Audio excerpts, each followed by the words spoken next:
Baker here, the Sixth Doctor from Doctor Who, and let me welcome you into the TARDIS.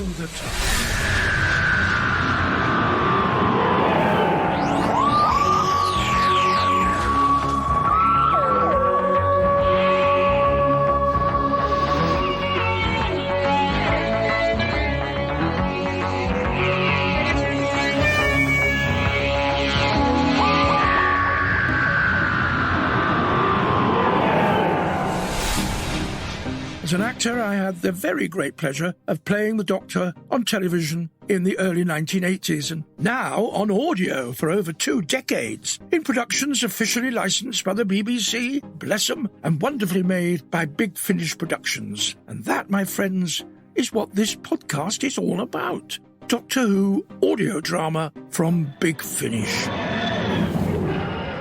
Well, last time we featured part 2 of Fanfare for the Common Men, and now it's time for the next exciting instalment. You can nip back and listen to that episode now, or indeed the one before it. Or if you want to dive straight in, here's a little recap for you. Whilst the Doctor has taken Nyssa to the pivotal year of 1963, and we all know what year that was, to see the Beatles, they have instead found a group called the Common Men in their place. And if that wasn't bad enough, they become separated across time. But both have realised that the timelines have been damaged, and the Common Men are aliens in disguise. Who'd have thought it, eh? With the Doctor and Nyssa both investigating in their own time zones, the Doctor has been assisted by another time-sensitive being hiding out on Earth and a young fan of the band called Rita. With an undue influence being projected upon the fans of the Common Men, their power and fame is increasing, and so is the threat to the Doctor and Nyssa, as they seek to solve the mystery of who Lenny Kruger, the Common Men's new manager, actually is, and what he wants. With things becoming more dangerous, the Doctor decides he must leave Rita, oh dear, to investigate on his own, but promises that he and Rita will see each other again. Nyssa, whilst tracking Lenny, turns from hunter into hunted, with Lenny intent on ending her life. Oh, my goodness. Oh, I'll be back in a short while to bid you farewell. So, talk to you in a bit, because now it's time for part 3 of Fanfare for the Common Men. And I can't wait.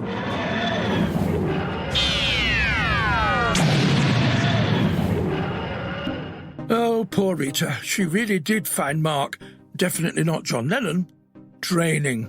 For his part, Mark seemed to take the fact that the Doctor was a time traveller in his stride. But those photos really did unleash more than just ego. I've seen Peter many times over the years at Doctor Who and other related events, but the best time I spent with Peter was when we recorded the Five-ish Doctors. For those of you who haven't heard of it or haven't seen it, it was at the time of the celebration of the 50th anniversary of Doctor Who. And we'd all been talking to each other about the possibility of ourselves, me, Peter, Paul, Sylvester, Tom, being involved in some way. And the result had been that we'd all phone each other up and go, have you heard anything yet? No, neither have I. No, neither have I. So Peter, to his enormous credit, came up with the idea of writing something that we could film ourselves as a kind of gift to the fans, which I thought was a wonderful idea. And he came up with a script, which had to be adjusted according to the non-availability of Tom, the partial availability of Paul, and the total availability of Peter, Sylvester, and myself. So even though it was called the Five-ish Doctors, it was the 3 Doctors plus a little bit of one and a bit more of another one. But it was such a clever script, and how he manoeuvred the BBC to allow it to be done, I think having Russell in charge at the time was a great help, because if anybody was going to greenlight something that celebrated Doctor Who that might otherwise have been vetoed by a bureaucracy, then Russell T Davies is the man. And as you can tell, because he was in it, as even Peter Jackson heard about it and wanted to be in it. It was a wonderful celebration of our favourite show, and it was a joy for me to be in it, and my family got to be in it as well, which was nice, and Peter's family, and we just had a great time doing it. And everybody gave their services for nothing. Everybody. Which is how it was able to be done, because if everybody had to be paid, that would have been impossible. We toyed with the idea of doing something again for the 60th, but you can't ask people to do things for nothing repeatedly. So we're allowing the Five-ish Doctors to remain that little glimmer of light 10 years ago. It was great, great fun. And now, enough of that, time to look behind the scenes as we hear from the man who brought us the sound of 63, sound designer and musician Howard Carter. I got an email through from Barney. We're planning ahead. He'd seen part of the script, and obviously contains a couple of excerpts of songs and a whole one. And said, OK, we need to think about this in advance, because we're obviously going to need to record on the day with the actors. So we had a bit of an email back and forth and a discussion about the style and where we're going to place it. And obviously, fortunately, I'm quite a big Beatles fan, as is Eddie Robson, obviously, and Barney knows his stuff. So we decided on the sound, you know, some crazy cross between the Beatles and the Shadows, a little bit of Hank Marvin. He says, who are you? I'm the girl that you love. You say, who are you? I'm the man from up above. I said about digging out all my old Beatles albums and having a lovely few weeks of doing research. There was some air quotes there. And just getting a feel for the style and working out what I wanted to do. And Barney put the lyrics together, and I just came up with a few rough sketches of the songs which he liked, and then I produced them fully as they would have been done on an album. And we've just been recording with the chaps this morning, and it is absolutely thrilling to hear them singing close 3-part harmonies, something that's been written in my head. So yeah, all very exciting. Well, who is that man? The man who has a plan. See the danger in his eyes. It'll twist your soul away. Don't listen to his lies. Or he'll turn your night to day. He says, who are you?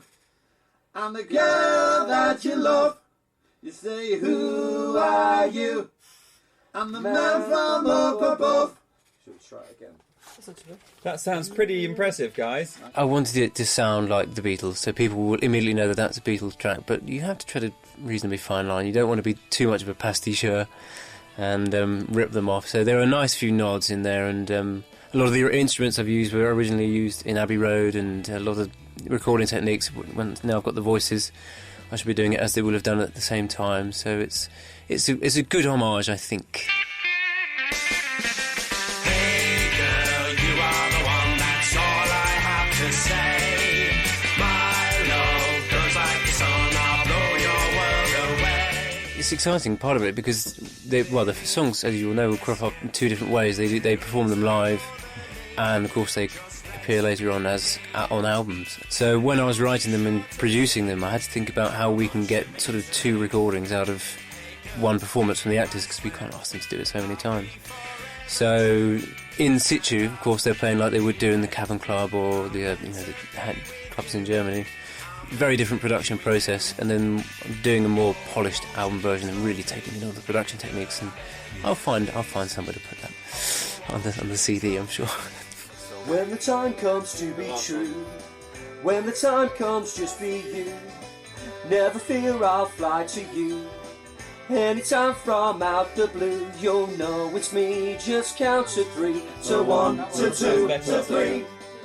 You'll know it's me. Just count to 3, to 1, to 2, to 3. Well, I was writing the songs at home, sequencing all the drums and the guitars and recording them in, and writing out the vocal old-fashioned way, sheet music, and working out all the harmonies. Then I recorded a rough vocal version with a singer, so the chaps can all hear what they're going to be singing and get a rough idea of the song. We bring all those with all the parts into the studio this morning, and they have a quick listen through, and they're just absolutely superb. They were straight off the page, all with their fantastic accents, drop straight into it. And then we recorded several takes with just all of them going together with the close harmonies, and then a couple of them one by one, again for sort of production reasons. I can lay them up later, do crazy things, and it's fantastic. They're just straight off the page, and it sounds very exciting.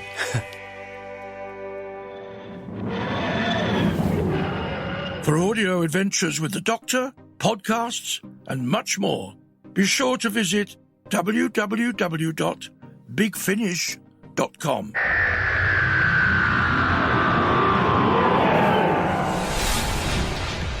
Back to the vortex. But can the Doctor stop Mark from ascending? Will the Doctor or Nyssa ever catch up with Lenny and deliver justice?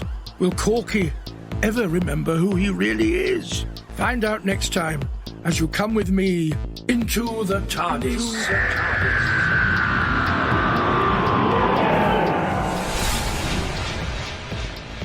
You've been listening to Into the TARDIS, hosted by me, Colin Baker, and produced by Ian Meadows. Supervising producer was Lizzie Wursdell, and executive producers are Nicholas Briggs and Jason Haig-Ellery.